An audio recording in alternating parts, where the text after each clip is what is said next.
প্রিয় মা বোনেরা, আপনারা ক্ষমা নিশ্চিত চোখে যদি দেখতে চান, নিজের চোখে যদি ক্ষমা পাইছেন কিনা এটা উপলব্ধি করতে চান, একটা পরীক্ষা আপনি করতে পারেন। সেটা কি, আপনি আপনার স্বামীর কাছে ক্ষমা চাইবেন যে আমাকে তুমি মাফ করে দাও।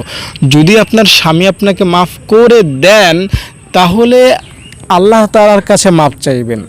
বিশ্বাস করেন, আপনার স্বামী মাফ করা মানে আল্লাহ তাআলা মাফ করে দেয়া, কারণ আল্লাহ তাআলা বেশি ক্ষমা করতে পারেন আপনার স্বামীর থেকে।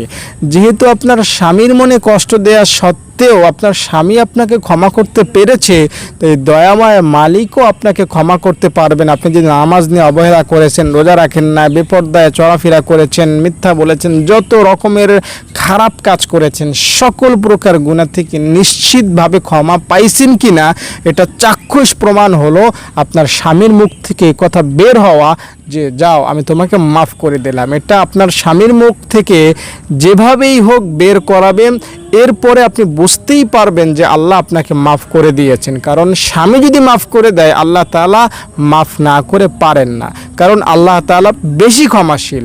তাই দর্শক, এই কথাটা আপনাকে শুধু বোঝানোর স্বার্থে বললাম।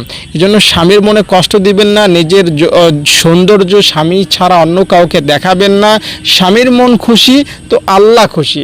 আল্লাহ তাআলার সাথে দুটো সম্পর্ক, একটা হলো নামাজের সম্পর্ক, আর একটা হলো রোজার সম্পর্ক। স্বামীর সাথে দুটো সম্পর্ক, একটা হলো স্বামীর দায়িত্ব বা স্বামীর কথা শোনা, আর একটা হলো নিজের শরীরকে স্বামী ছাড়া অন্য কাউকে না দেখানো।